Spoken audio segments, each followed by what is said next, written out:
तिकडे पालकमंत्री पदावरून महायुतीमध्ये रस्सीखेच निर्माण होण्याची शक्यता.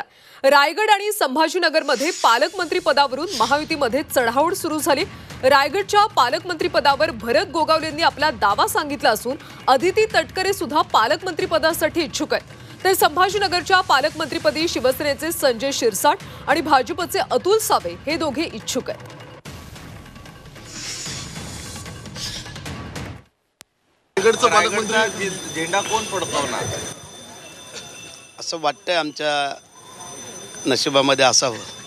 आता मी मंत्री आहे आणि आज जर पाहायला गेलं तर भारतीय जनता पार्टी आम्ही महायुतीतच आहोत त्यांना धरून, परंतु आम्हाला मिळावं हे आमची इच्छा आहे आणि मिळेल.